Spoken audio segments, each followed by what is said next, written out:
Hello everyone, मैं कृष्णा पटेल आप सभी का ऑनलाइन क्लासेस में स्वागत करता हूं। जैसा कि हमारा अभी टॉपिक चल रहा था डायरेक्ट और इनडायरेक्ट स्पीच, जिस पर हम लोगों ने बहुत सारे टर्म्स, कुछ रूल्स एंड रेगुलेशन समझे, जनरल रूल्स समझे थे, जिनकी मदद से हम डायरेक्ट स्पीच को इनडायरेक्ट स्पीच में कन्वर्ट करेंगे। तो आइए आज हम कुछ स्पेशल रूल्स की बात करेंगे।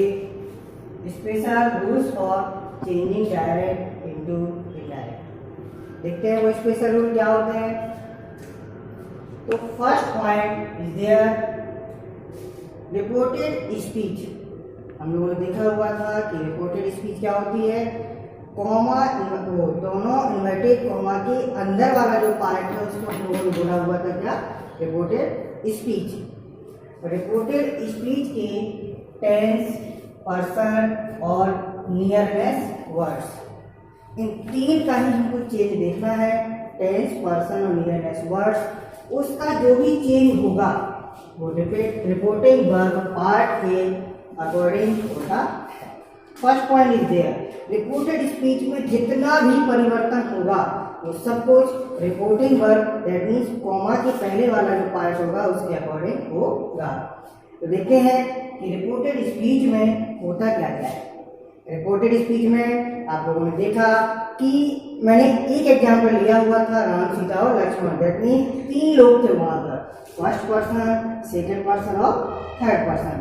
अब देखते हैं फर्स्ट पर्सन में होता क्या है। फर्स्ट पर्सन में देखिएगा, फर्स्ट पर्सन का सब्जेक्ट भी हो सकता है, फर्स्ट पर्सन का ऑब्जेक्ट भी हो सकता है, फर्स्ट पर्सन का पजेसिव भी हो सकता है।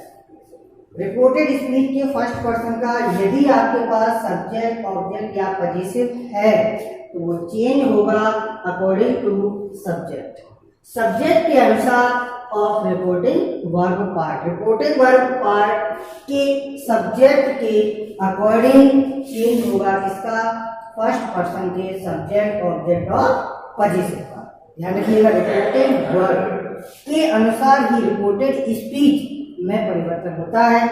यदि सेकेंड पर्सन का कोई सब्जेक्ट है, ऑब्जेक्ट है या पजेसिव है, सब्जेक्ट है, ऑब्जेक्ट है या पजेसिव है, तो वो भी चेंज होगा, लेकिन वो ऑब्जेक्ट के अकॉर्डिंग चेंज होगा, जो कि किसका होगा, रिपोर्टिंग वर्ब पार्ट का। तो आप ध्यान रखिएगा कि अगर फर्स्ट पर्सन का सब्जेक्ट, ऑब्जेक्ट, पजेसिव है तो रिपोर्टिंग वर्ब के सब्जेक्ट के अकॉर्डिंग चेंज होगा, और यदि सेकेंड पर्सन का सब्जेक्ट, ऑब्जेक्ट, पजेसिव है तो वो ऑब्जेक्ट के अनुसार चेंज होगा, जो कि किसका होगा, रिपोर्टिंग वर्ब का। देखते हैं आप third person. Third person pronoun का यदि सब्जेक्ट है, ऑब्जेक्ट है, पजेसिव है तो उसका चेंज नहीं होता है।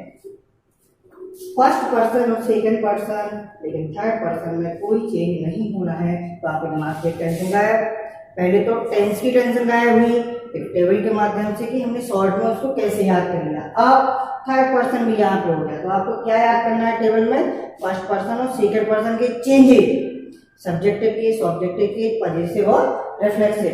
थर्ड पर्सन का अगर आप सिर्फ ऐसे ही याद कर लें तो चेंजेज आपको याद करने की आवश्यकता नहीं पड़ेगी, क्योंकि उसका चेंज ही नहीं होता है।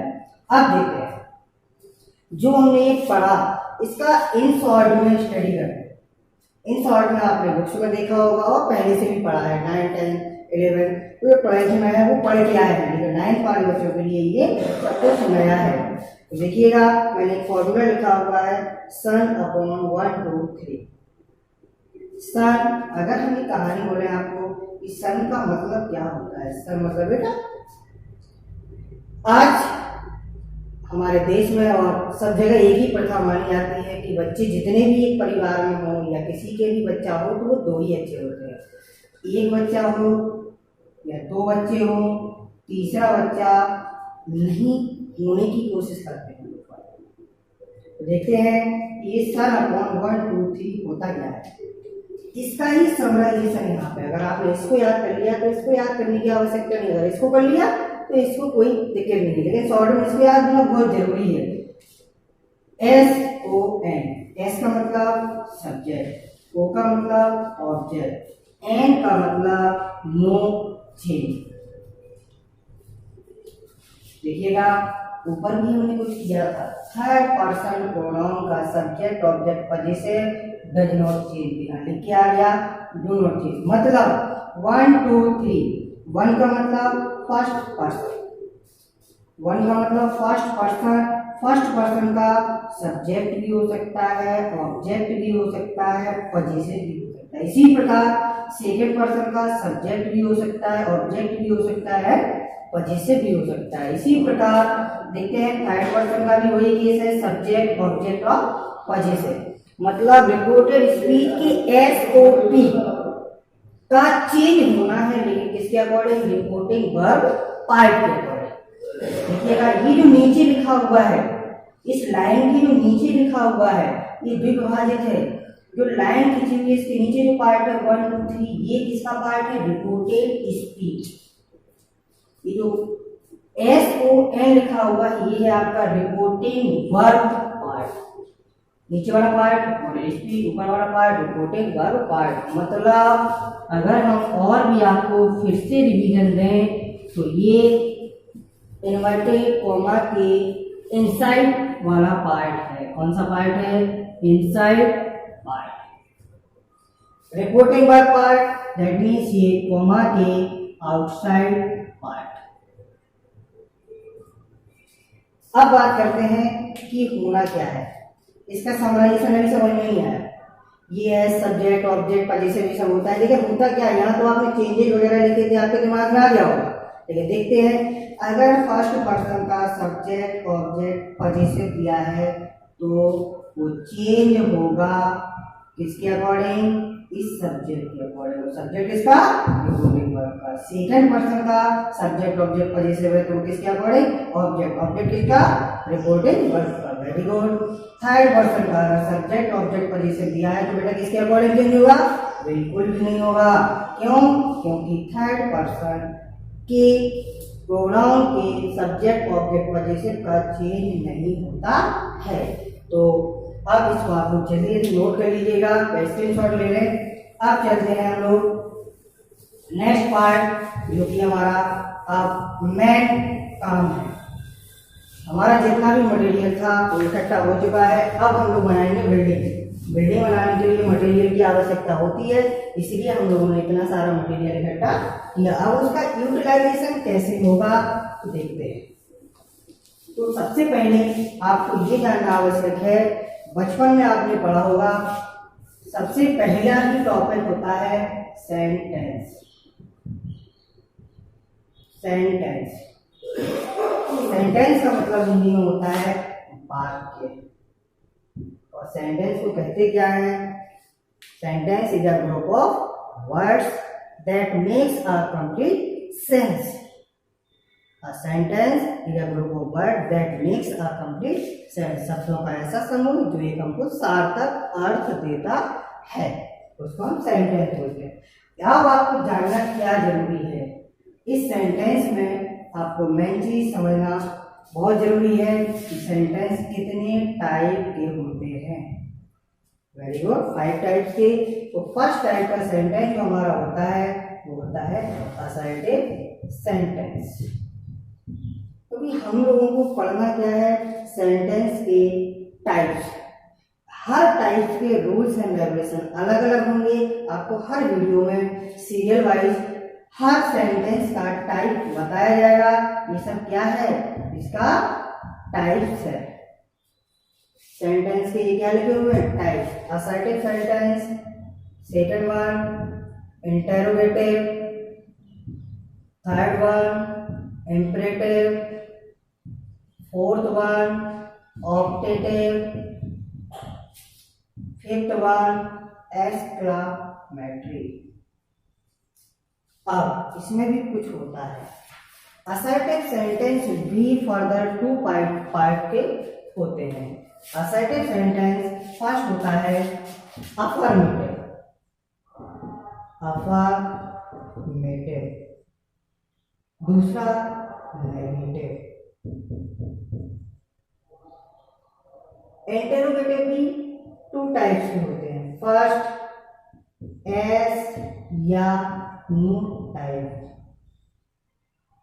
फर्स्ट क्या होता है इंटरोगेटिव का टाइप बेटा, एस या नो टाइप। सेकंड होता है डब्ल्यू एच टाइप। आपको इस सेंटेंस के टाइप जानने बहुत आवश्यक है, क्योंकि डायरेक्ट से इनडायरेक्ट आप तभी चेंज कर पाओगे जब आपको सेंटेंस के टाइप आते होंगे। फिर से वही बात, असर्टिव के अलग रूल्स है, इंटरोगेटिव के अलग है, इंपरेटिव के अलग है, ऑप्टेटिव के अलग है, एक्सक्लेमेटरी के अलग है। इसीलिए हम वन बाय वन इसका डिस्कशन करेंगे। हर लेक्चर में एक टाइप के सेंटेंस का डिस्कशन होगा। आज हम लोग अपने असर्टिव सेंटेंस को कंप्लीट करने की कोशिश करते हैं। चलिए, असर्टिव सेंटेंस। अगर हमको दिया गया सेंटेंस असर्टिव सेंटेंस, यदि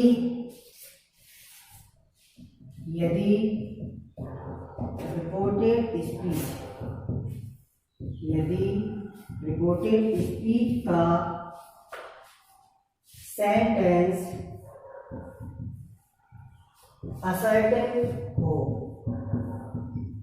तब डायरेक्ट से इनडायरेक्ट बनाने के नियम क्या होते हैं इसके बारे में स्टडी करेंगे।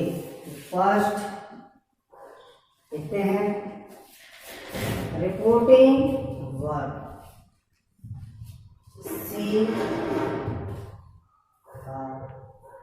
से टू का टेल, सेज का सेज, विल से का विल से, सेज टू का टेल्स, सेड का सेड, सेड टू का परिवर्तन हो जाता है टोल्ड में। ये डायरेक्ट में दिए होंगे और इनडायरेक्ट में क्या हो जाता है, ये टेबल आपको बनानी और याद करनी है। दूसरा नियम, ये तो पहला था। दूसरा नियम क्या है? दूसरा नियम, कॉमा इन्वर्टेड कॉमा की जगह, कॉमा इन्वर्टेड कॉमा की जगह एक कंजंक्शन यूज करते हैं। कंजंक्शन को हिंदी में बोलते हैं सह संयोजक। सह संयोजक, जंक्शन मतलब जहां से कई सारी चीजें गुजरे उसको कहते हैं जंक्शन, संधि। जंक्शन यूज करते हैं जो क्या है, असर्टिव सेंटेंस को बनाने के लिए आपको सबसे पहले रिपोर्टिंग वर्ब का चेंज करना पड़ेगा। इसके बाद कॉमा इन्वर्टेड कॉमा की जगह दैट। अब देखते हैं example, Ram said to me, comma inverted comma, he is a boy। पहला, राम said to me। देखिएगा, सबसे पहले आपको देखना क्या है, इन्वर्टेड कॉमा के अंदर किस टाइप का सेंटेंस दिया। इन्वर्टेड कॉमा के अंदर हमने देखा कि सब्जेक्ट से स्टार्ट हुआ है, फुल स्टॉप पर एंड हुआ है, तो ये सेंटेंस किस टाइप का है, असर्टिव। तभी आप इस रूल को लगाओगे। यहाँ किसी भी टाइप का सेंटेंस होगा तो यहाँ रिपोर्टिंग वर्ब में परिवर्तन अलग अलग होगा। यहाँ असर्टिव सेंटेंस है तो देखिएगा सेड टू की जगह क्या होगा बेटा, टोल्ड। राम का राम रख दीजिएगा, नी का नी रख दीजिएगा। कॉमा इन्वर्टेड कॉमा की जगह हमको क्या करना है, कंजंक्शन दैट का यूज करना है, तो हमने यहाँ लगा दिया दैट। अब देखना है कि यहाँ सब्जेक्ट जो है वो किस पर्सन का है, तो हम लोगों ने जो नियम पढ़ा हुआ था सन अपॉन 1 2 3 ही। अब टेबल में जाइए, पर्सनल प्रोनाउन की टेबल थी ही, देखिए किस लाइन में था, ही आपका सब्जेक्टिव लाइन में था और थर्ड पर्सन का था। तो बेटा थर्ड पर्सन एन से बात करेगा और थर्ड पर्सन बोलेगा भाई एन बताओ मैं तुम्हारे अकॉर्डिंग चेंज हूँ कि नहीं, तो एन ने बोला नहीं मैं तो चेंज होता ही नहीं हूँ ना किसी को करने देता हूँ, तो ही का क्या होगा, ही। अब देखिएगा ये टेंस दिया हुआ है एच एम आर, यहाँ अभी चेंज करना है, चेंज ऑफ टेंस, लेकिन वो किसको देखकर, रिपोर्टिंग वर्ब को। रिपोर्टिंग वर्ब सेड किसमें है, पास्ट में। से का सेड क्या होता है, पास्ट को। इज और आर का मैंने आपको लिखाया था, वो हो जाता है was. He was a verb, full stop. ये आपका सेंटेंस चेंज हो गया। अगला सेंटेंस देखते हैं, he said to me, comma inverted comma, I am going to temple, full stop, inverted comma, close. देखते हैं ये सेंटेंस किस टाइप का है, जल्दी से देखिएगा। ये सेंटेंस सब्जेक्ट से स्टार्ट हुआ है, फुल स्टॉप पर एंड है, इसलिए किस टाइप का, असर्टिव। असर्टिव सेंटेंस है, तो देखिएगा सेड वो किसमें चेंज हो जाता है, टोल्ड। ही का ही, टोल्ड का टोल्ड, मी का नी। कॉमा इन्वर्टेड कॉमा के जगह क्या यूज करना है, दैट, दैट का यूज कर दिया। अब देखना है कि ये जो सब्जेक्ट है वो किस पर्सन का है, तो आप टेबल पुनः जाइए, टेबल में आई सबसे पहले लिखा हुआ है, मतलब फर्स्ट पर्सन। और फर्स्ट पर्सन किससे बात करेगा, सब्जेक्ट से, तो इस फर्स्ट पर्सन को पहुंचा दिया किसके पास, सब्जेक्ट के पास। ये फर्स्ट पर्सन यहाँ जाएगा इस ही के पास, बोलेगा भाई मैं यहाँ सब्जेक्ट हूँ, अपना सब्जेक्ट मुझे उधार दे दो। तो आई गया ही के पास, तो ही बोला मैं खुद सब्जेक्ट हूँ, इसीलिए ही का सब्जेक्ट क्या हो जाएगा बेटा, ही। Is M R, is M R change हो जाता है वॉज और वर्ब में। अब जो हेल्पिंग वर्ब लगेगी वो ही के अकॉर्डिंग ही होता है, एक वचन करता, एक वचन के साथ आती है वर्ब की बेटा, वर्ब की was, was, very good, was लगा दिया। He was going to temple, very good. ये था असर्टिव सेंटेंस के कुछ एग्जांपल। अब असर्टिव सेंटेंस के कुछ और डिफिकल्ट एग्जांपल नेक्स्ट वीडियो में बात करेंगे। Thank you for being with me.